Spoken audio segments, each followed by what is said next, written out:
Magandang araw mga kabarangay, nandito tayo sa Balele Gym.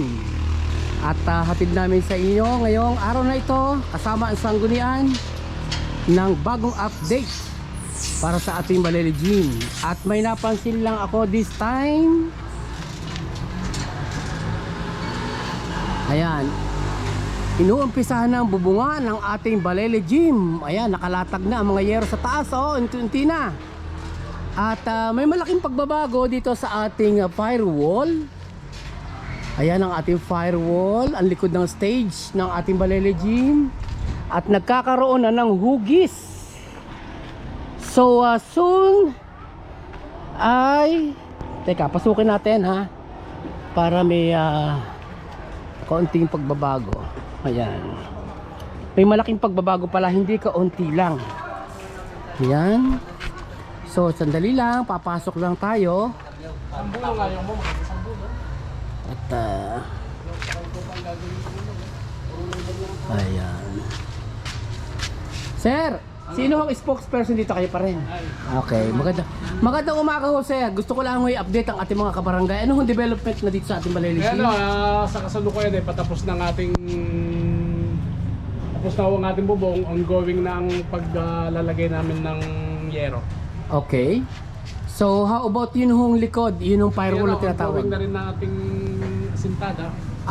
Do you think ho, mga November 16 na nakalagay sa ating billboard, matatarget ho natin yung operation? I'll try my best. Siguro pipilitin namin hanggang next month. Okay. Sige po, salamat po. By October. By October po. Sige po. At yan po mga kabarangay, narinig ninyo ang spokesperson ng ating tractor, ang DPWH, na talagang pinupursige na at minamadali as soon as possible. Ika nga ang pagbuwong ng ating Balele Gym.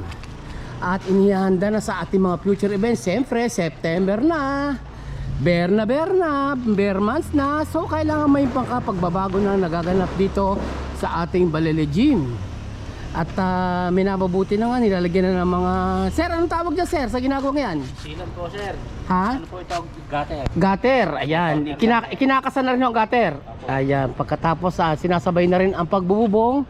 At syempre, ang mga engineers at ang ating mga crew na gumagawa dito sa ating Balele Gym ay nakakatuwa naman. And I would like to thank all of them. Dahil talaga namang napakaganda ng ating improvement at development ng ating Balele Gym. Ayan ang firewall at yung entrance at ito yung may gate. Inaasintahan na. Tapusin na namin. Yon, para makapaglaro na mga kabataan na. Ayan.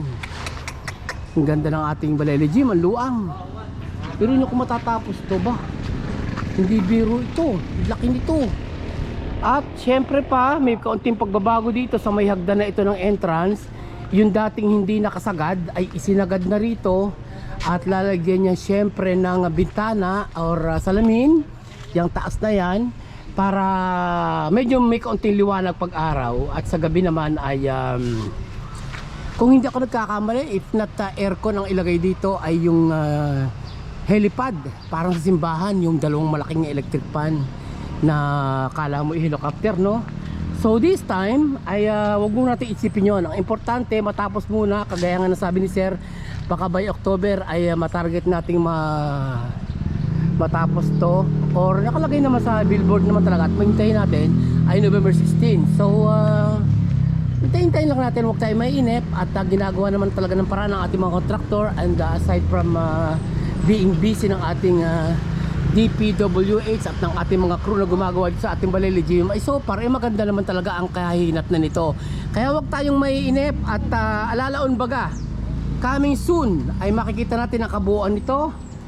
At ito yung entrance ng Balele Gym, na ang plano dito ay lagyan ng parke. At pag sinuswerte tayo at magkakaroon ng maganda pagkakataon, mabubungan din itong harap na ito ng parking lot.